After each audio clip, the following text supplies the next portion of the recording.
Hey guys, Pandemania has been running wild the last couple months. I mean, people have been hogging all the toilet paper. We've all been forced to stay self-quarantined in our luxurious mansions. um, People have been canceling all their travel plans. It's just been insane. I didn't have any concrete travel plans, but I've been itching to leave my city and go on vacation for at least the last couple months before Pandemania took over. Um, the last trip I've been on was actually on this day 1 year ago in 2019. May 1st, we went to Vancouver and like Seattle. Normally, like almost every time we go shopping because all the goods are over there, all the diet juices and stuff. Um, and the last couple trips, yes, they've been for shopping, but they've also been like for another thing, like WWE events, like going to see Raw and SmackDown and all that. That was amazing. Going to see like local wrestling, like ECCW and All Star Wrestling. That's always great.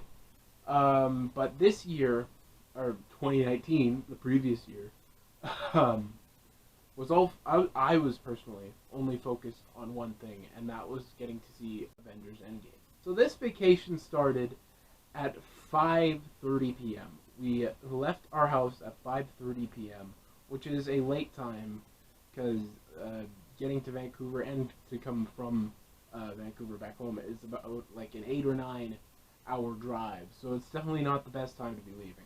So we drive for about an hour and we stop at to get some gas. And you know what? I want my car snack, my favorite snack in the world, Hawkins Cheesies. So I rip open the bag, I inhale it because, and I then rip open the bag all the way. So that it's just like a flat plastic thing, and I jokingly bring the bag up to my face and start snorting it, like jokingly snorting it, not thinking, and I snorted cheesy dust out of the bag. And it wasn't intentional, but you know what? I'm not gonna lie. I got a little high because it was so delicious. I was like cloud nine. So this drive was the first time that I actually started off the trip in the front seat. Yes, there's there's always alternation from the front and the back because the driver wants to sleep that drove 5 hours, whatever. But it was really weird because it felt new that I was starting off the trip, leaving, because I never did that. I was always the kid in the back seat. But you know what? I'm old now. I'm 20 now. I was 19 then. But it definitely felt like a new weird experience to sit in the front seat, starting off the trip in the front seat. I'd always started off in the back, so it felt really weird. We arrived at my uncle's place at around 1 a.m. and it is late, but it is better than what I thought it was gonna be. It was gonna be I thought it was gonna be about 5 in the morning. We were gonna show up and then we just sleep the next day away. So I mean it's really good considering what probably could have happened. But yeah, we bring our bags in, we get ready for bed. Now I have to decide where I'm gonna sleep. I have 3 options. I can either sleep on the floor with a blanket.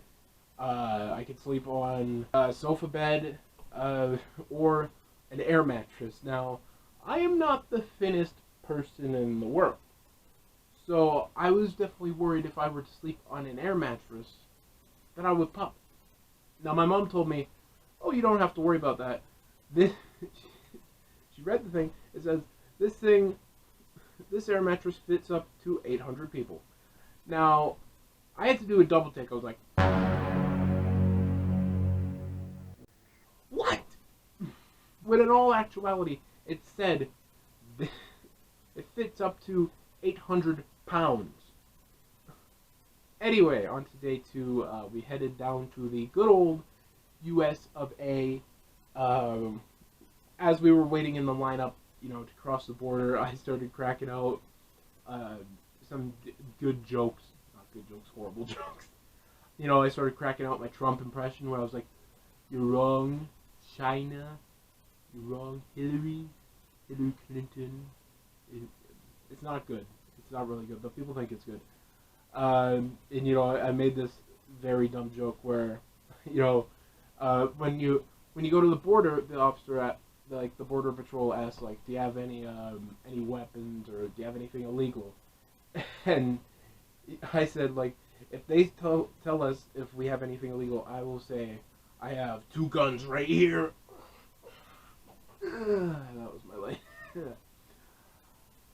And yeah, that was horrible. And I also made this other joke where I was like, where I said that my muscles are so strong they'll be putting you in a coma. Ooh, brother. Like I said, my jokes are not funny at all. Anyway, after we crossed the border, we went to Jack in the Box to get some food. We love food.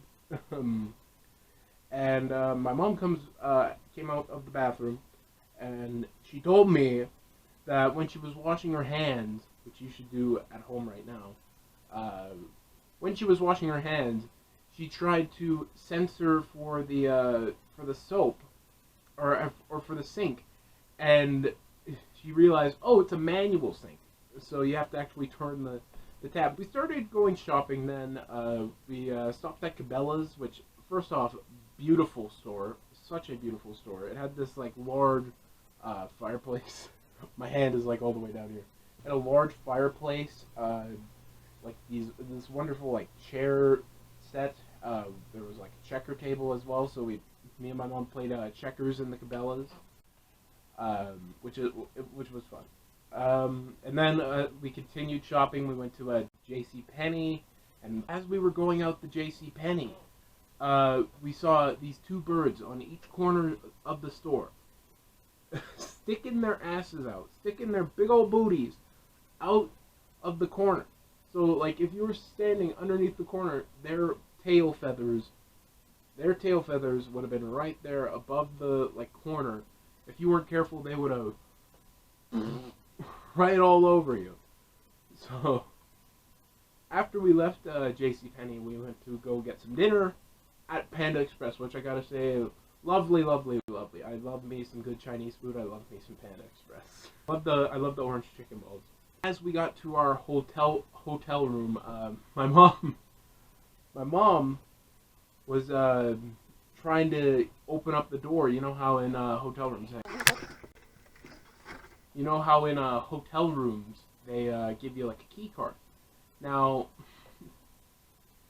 she was trying to put it in there, but then she was like, I think it was a swiping method.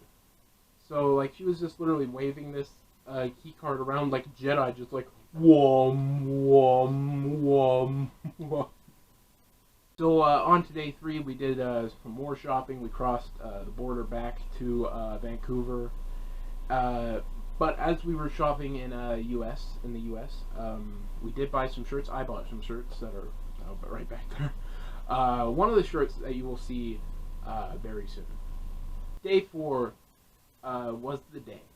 Avengers Endgame. The movie came out on April the 26th, and I'm not even joking. I scheduled everything I needed to schedule for the Mining 316 channel, and then I just turned off social media and I stayed off of it until I saw the movie.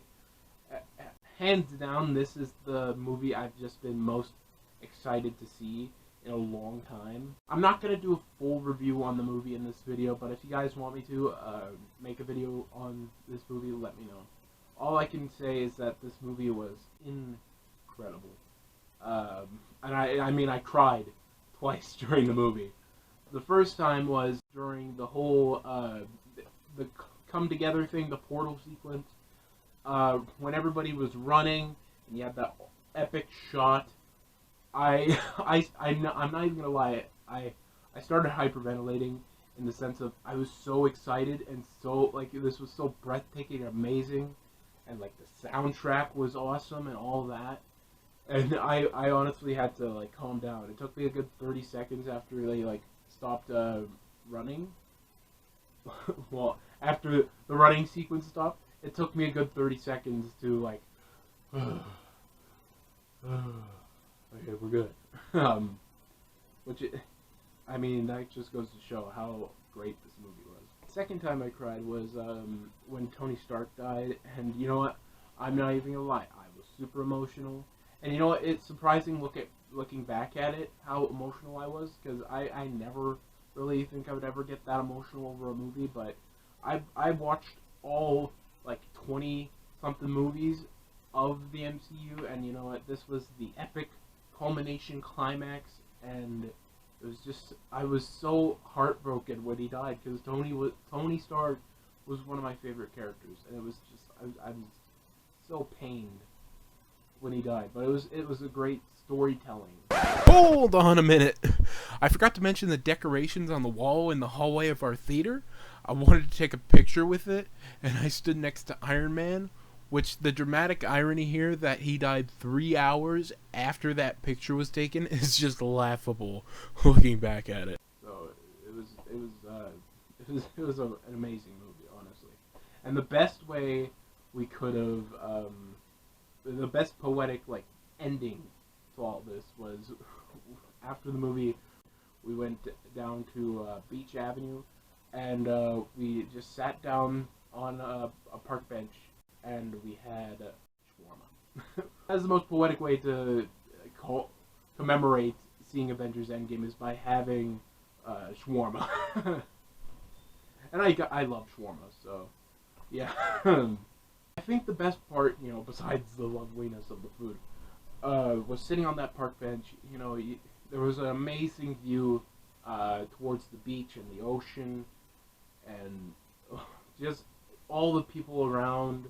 You know, that doesn't happen anymore right now. So it's definitely something I saved for just the view, and it was just it was amazing. So day 5, we went to go see Shazam, which you know, the movie was fine, but we only went to go see Shazam because it was in like a new theater in Vancouver, and the movie theater, like the auditorium that we were in, had nothing but recliner chairs in the theater. So I mean, the movie was fine, but the only thing of note was the like recliner chairs, which was really cool.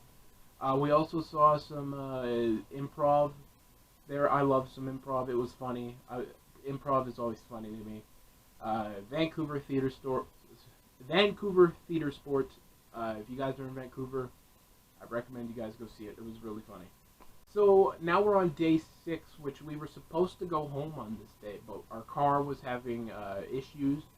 But because of that, I was able to have one of my favorite things to have in Vancouver, Cockney King's fish and chips. Probably the best fish and chips. See, we mentioned Donald Trump earlier. I'm animated just like him. I was about to say the best fish and chips I've ever had. You're all wrong. You're wrong if you don't like the fish and chips. I'm sorry. No more Donald Trump impression. No more Donald Trump impression. But hands down, Cockney King's fish and chips are the best fish and chips that I have ever had. I love them to my core. So we finally reach up to day 7, and we're heading home really early in the morning. The only thing that I can really note from the trip, and it was the only thing I wrote down in my book, memory book, was I was sitting in the front again to start off the trip back home, and my mom basically had me as her servant. She was like, "BB," every time she wanted banana bread. So I was basically a servant. I was just like, yes, sir. But in all honesty, you guys, going to Vancouver is always is so great. You know, getting to visit my aunt and uncle is just wonderful. You know, I've been to Vancouver like 6 times in the last 4 years. So a lot of times, and every single time, I'm not even joking, every single time, it just feels like this brand new, breathtaking experience. Because I'm just amazed by how big it is, you know, how all the random businesses that I get to see, how beautiful the city is just amazing, amazing. So that is it, you guys. If you want to see more videos like this, like a story time, uh, a story time type video where I just talk about like the last vacation I took, let me know in the comments below and like and all that. But like I said, that's it for the video. So make sure to wash your hands, click the like button, wash your hands again, leave a comment down below, wash your hands again, and don't forget to subscribe. No, I don't know. Peace out. I don't know. I don't have an outro. I need to come up with one. I've been doing this for what, 10 plus years, and I don't have an outro. I mean, I had whatever. No, flamingo.